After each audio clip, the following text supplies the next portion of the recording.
Let's start by asking the most basic question, what is a vector? And a vector is really just two pieces of information, direction and length, or what's also called magnitude. Two different words for the same thing. Now, length is a very physical, visual concept, right? It's something we can see, it's something we can measure. And the same with direction. It's our orientation. It's a very visual thing. So vectors, to begin with, most intuitively fit on a graph. They fit in a place where we can visualize them. And so how could we attempt to capture direction and length? Well, I think an arrow does a pretty good job. This, for instance, captures direction. It's moving in the northeast direction, and it also clearly has a certain length. And so this is a vector, and that's exactly how we graph vectors, just as arrows. This is also a vector. It's pointing in a certain direction. It has a certain length, as is this. So is this. This is a vector. Even though it doesn't start at the origin, it's clearly pointing in a certain direction, so it has direction, and it clearly also has length. So vectors need not start at the origin. They can start anywhere. This is also a vector. It's pointing in a certain direction, and it has a certain length. Okay? That's great. Now let's look at a specific example.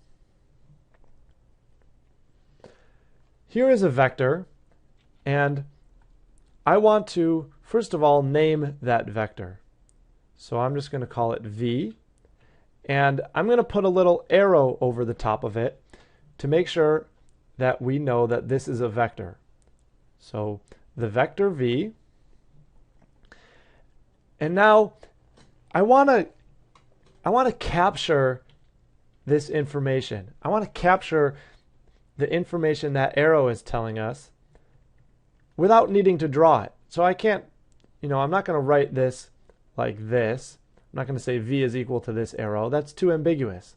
I need something more definite, something with more structure. Well, this vector moves over a certain amount in the x direction. Let's say, for example, it moves over 3 in the x direction. It also moves a certain amount up in the y direction. Let's say, for example, it moves up 1. Well, now I can say that this vector is equal to its components. So that's a new word for us.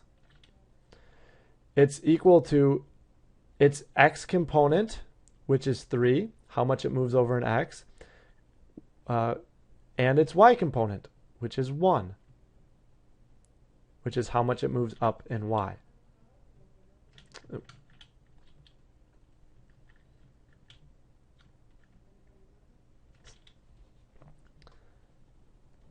So again, this is the x component and the y component. And now anyone in the world looking at this vector, v equal to 3, 1, can go ahead and draw that vector if they want to. They know exactly which vector we're talking about when we write that. Just a bit of notation here. This is also written as a column. And it's the exact same information. It's just vertical now. And again, this is still the x component and still the y component. Okay, let's look at another example. Let's look at, let's say, the vector u. And let's say it has the components -2, 3. Well, that simply means we're moving over -2 in x and up 3 in y. So maybe something right around here. So this would be 3 in y and -2 in the x direction. And there's our vector.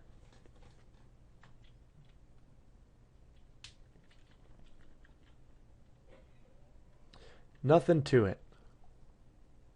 And of course, we could have written this as a column vector, -2, 3, if we wanted to.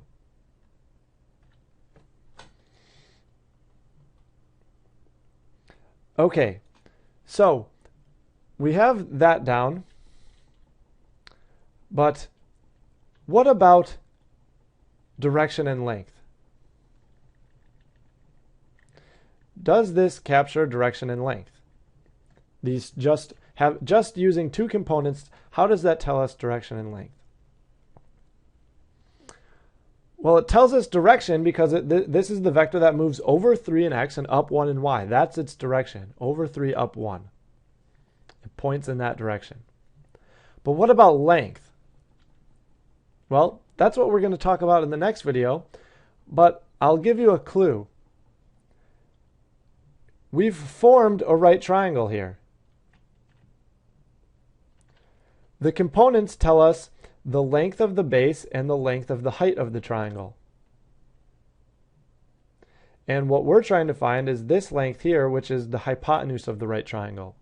So maybe you know some formula or theorem that tells you how to find the length of the hypotenuse of a right triangle. And if you do, then you can figure out the length of this vector.